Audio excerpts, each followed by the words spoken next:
Hello friends, स्वागत है आप सभी का हमारे YouTube channel crack the competition में। आज की इस वीडियो लेक्चर में हम सामान्य ज्ञान के कुछ महत्वपूर्ण और एग्जाम ओरिएंटेड क्वेश्चंस आपके साथ डिस्कस करेंगे, जो कि सीएसएफ कांस्टेबल ट्रेड्समैन और एसएसबी कांस्टेबल ट्रेडमैन के एग्जाम के लिए महत्वपूर्ण हैं। सभी क्वेश्चंस आपको हिंदी और इंग्लिश दोनों लैंग्वेज में अपीयर होंगे और इनकी पीडीएफ के लिए आप हमारे टेलीग्राम ग्रुप को ज्वाइन कर सकते हैं, जिसका लिंक डिस्क्रिप्शन बॉक्स में दिया हुआ है। शुरू करते हैं आज का पहला प्रश्न। दोस्तों, पहला प्रश्न है, blood does not coagulate inside the body due to the presence of. रक्त किसकी उपस्थिति की वजह से शरीर के अंदर जमता नहीं है। आपको पता है हमारी बॉडी के अंदर जो ब्लड होता है वो लगातार फ्लो करता है, कोगुलेट नहीं होता है। तो हिपेरिन की वजह से दोस्तों हमारी बॉडी के अंदर जो ब्लड है वो कोगुलेट नहीं होता है। हिपेरिन एक एंटी कोगुलेंट एजेंट होता है जो कि हमारे ब्लड वेसल्स की दीवारों पर प्रेजेंट होता है, ठीक है, और ब्लड को जमने से रोकता है। तो ऑप्शन नंबर सी इसका राइट आंसर हो जाएगा, हिपेरिन। अगला प्रश्न है, Gandhi salt Satyagraha was a part of. तो गांधी जी ने जो नमक सत्याग्रह शुरू किया था, ठीक है ना, वह किस आंदोलन का हिस्सा था। तो वह सिविल डिसोबीडियंस मूवमेंट यानी कि सविनय अवज्ञा आंदोलन का एक पार्ट था। ये सविनय अवज्ञा आंदोलन की बिगनिंग या फिर स्टार्टिंग थी। कब स्टार्ट किया था दोस्तों? 1930 यानी कि 1930 में। तो ऑप्शन नंबर डी इसका राइट आंसर है। अगला प्रश्न है, which one of the following organs converts glycogen into glucose and purify the blood. तो निम्नलिखित में से कौन सा अंग ग्लूकोज को ग्लाइकोजन में कन्वर्ट करता है और ब्लड को शुद्ध करता है। तो दोस्तों, ग्लूकोज को ग्लाइकोजन में कन्वर्ट करने का कार्य होता है लीवर का। ऑप्शन नंबर ए इसका राइट आंसर हो गया। और यहाँ से एग्जाम में एक बेसिक सा क्वेश्चन पूछा जाता है कि largest gland of the body. तो शरीर की सबसे बड़ी ग्रंथि कौन सी होती है? तो लीवर जो है दोस्तों लार्जेस्ट ग्लैंड होती है बॉडी की। ये बात आप याद रखिए। अगला प्रश्न है, chloroform can be used as. तो क्लोरोफॉर्म जो होता है दोस्तों, जिसका फॉर्मूला होता है CHCl3, इसको किस प्रकार से इस्तेमाल किया जा सकता है। तो क्लोरोफॉर्म को एज ए एनेस्थेटिक यानी कि निश्चेतक, जिसको हिंदी में बोला जाता है, बेहोश करने के लिए इसको यूज किया जा सकता है। ठीक है दोस्तों, सर्जरी के दौरान बेहोश करने के लिए हम क्लोरोफॉर्म का उपयोग कर सकते हैं। ऑप्शन नंबर 20 का राइट आंसर है। दोस्तों, अगला प्रश्न है, where is the India super computer Param located. तो भारत का सुपर कंप्यूटर परम कहाँ स्थित है? ये भारत का पहला सुपर कंप्यूटर है जिसका नाम है परम 8000। इसको 1991 में डेवलप किया गया था और यह सीडैक पुणे में स्थित है। कहाँ स्थित है दोस्तों? सीडैक पुणे में स्थित है और इसका नाम है परम 8000। और यहाँ से अगर क्वेश्चन पूछा जाता है कि भारत के पहले सुपर कंप्यूटर का नाम बताइए, तो आप बोलेंगे दोस्तों परम 8000। अगला प्रश्न है, हु इन्वेंटेड एरोप्लेन। तो हवाई जहाज का आविष्कार किन्होंने किया था? तो ऑरविल राइट और विल्बर राइट, ये दो भाई थे जिनको कि राइट ब्रदर्स भी कहा जाता है। इन्होंने 1903 में सबसे पहले एरोप्लेन उड़ाया था। ठीक है, तो इसका आंसर हो जाएगा ऑप्शन नंबर ए, ऑरविल राइट और विल्बर राइट ने एरोप्लेन का इन्वेंशन किया था। तो ये बेसिक सा क्वेश्चन है, लेकिन कांस्टेबल ट्रेड्समैन के लेवल का एग्जाम है तो वहां पर पूछा जा सकता है। अगला प्रश्न है, मैनचेस्टर ऑफ साउथ इंडिया। दोस्तों, मैनचेस्टर ब्रिटेन में एक जगह है जो कि टेक्सटाइल इंडस्ट्रीज के लिए बहुत फेमस है। तो मैनचेस्टर ऑफ साउथ इंडिया किसे कहा जाता है? ठीक है, दक्षिण भारत का मैनचेस्टर किसे कहा जाता है? तो दोस्तों इसका आंसर है कोयम्बटूर, जो कि तमिलनाडु में स्थित है। यहाँ पर बहुत सारी टेक्सटाइल इंडस्ट्रीज हैं और कॉटन डंप का एरिया है, इसीलिए इसे दक्षिण भारत का मैनचेस्टर कहा जाता है। और मैनचेस्टर ऑफ इंडिया किसे कहा जाता है दोस्तों? ये क्वेश्चन भी एग्जाम में पूछा जा सकता है। साउथ इंडिया तो कोयम्बटूर को कहा जाता है, लेकिन मैनचेस्टर ऑफ इंडिया कहा जाता है अहमदाबाद, गुजरात को।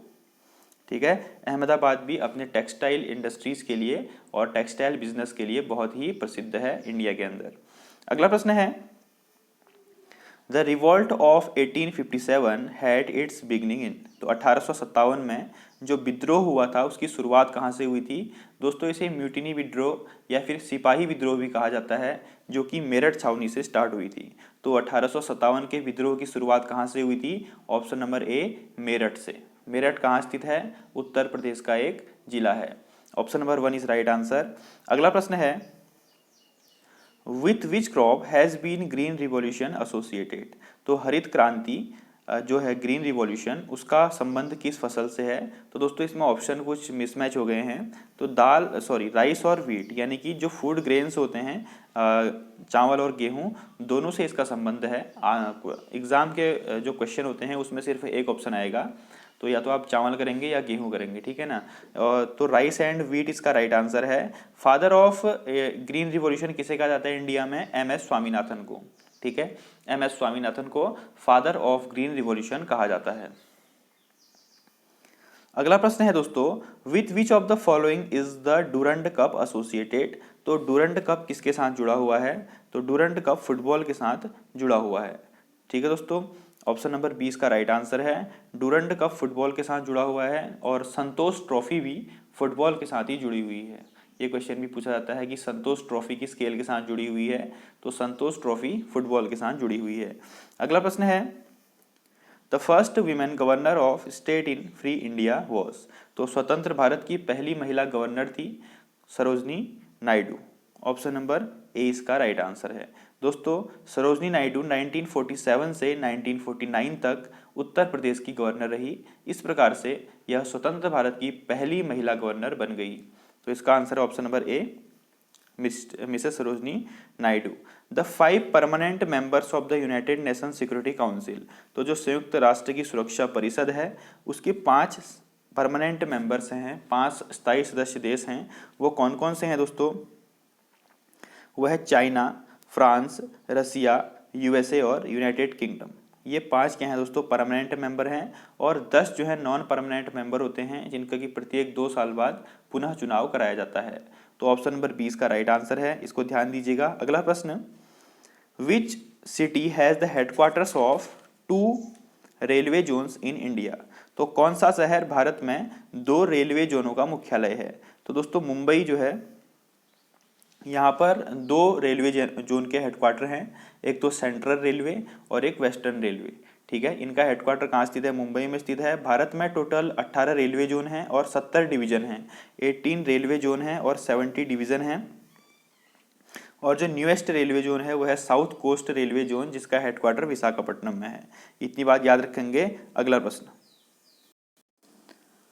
अगला प्रश्न है दोस्तों, the gas used to extinguish fire? तो आग बुझाने के लिए कौन सी गैस का उपयोग किया जाता है? तो कार्बन डाइऑक्साइड यानी कि CO2 का उपयोग आग बुझाने के लिए, जो कि हमारे फायर एक्सटिंग्विशर लगे होते हैं उनमें CO2 का उपयोग किया जाता है। ऑप्शन नंबर C का राइट आंसर है। मोस्ट इंपोर्टेंट क्वेश्चन है, आपके एग्जाम में पूछा जा सकता है। अगला प्रश्न है, the highest mountain peak in peninsular India? तो प्रायद्वीपीय भारत की सबसे ऊंची चोटी कौन सी है? तो दोस्तों पेनिनसुलर इंडिया, प्रायद्वीपीय भारत की जो सबसे ऊंची चोटी है वह है अनायमुड़ी शिखर, अनायमुड़ी पीक, जिसकी ऊंचाई है 2695, 2695 मीटर। Option number A is right answer. दोस्तों अगला प्रश्न है, the longest river of Europe? तो यूरोप की सबसे लंबी नदी कौन सी है? तो यूरोप की सबसे लंबी नदी है दोस्तों वोल्गा बेसिन रिवर, ठीक है ना। कौन सी रिवर है? वोल्गा रिवर है। इसकी लंबाई है 3690 किलोमीटर। यह यूरोप की सबसे बड़ी नदी है और विश्व की 16th सबसे बड़ी नदी है, 16वीं सबसे बड़ी रिवर है, ठीक है। और विश्व की सबसे लंबी नदी कौन सी है? इसका आंसर आप मुझे कमेंट बॉक्स में लिख के जरूर बताइए, ठीक है दोस्तों। तो ऑप्शन नंबर डी इसका राइट आंसर है। तो दोस्तों ये थे हमारे आज के कुछ महत्वपूर्ण प्रश्न। इसी प्रकार के क्वेश्चंस मैं आपके लिए आने वाले टाइम में लेके आते रहूँगा। तब तक के लिए चैनल पे बने रहिए, और अगर आप हमारे चैनल के साथ नए जुड़े हुए हैं तो प्लीज़ चैनल को सब्सक्राइब कर दीजिए, नोटिफिकेशन बेल आइकन को दबाइए ताकि आपको आने वाली वीडियोस की अपडेट्स मिलती रहे। और प्लीज़ दोस्तों, जितने लोग देख रहे हो उतने वीडियो को लाइक ज़रूर करना, आपका लाइक हमें मोटिवेशन देता है। Thank you, have a nice day. जय हिंद, जय Bharat, God bless you all.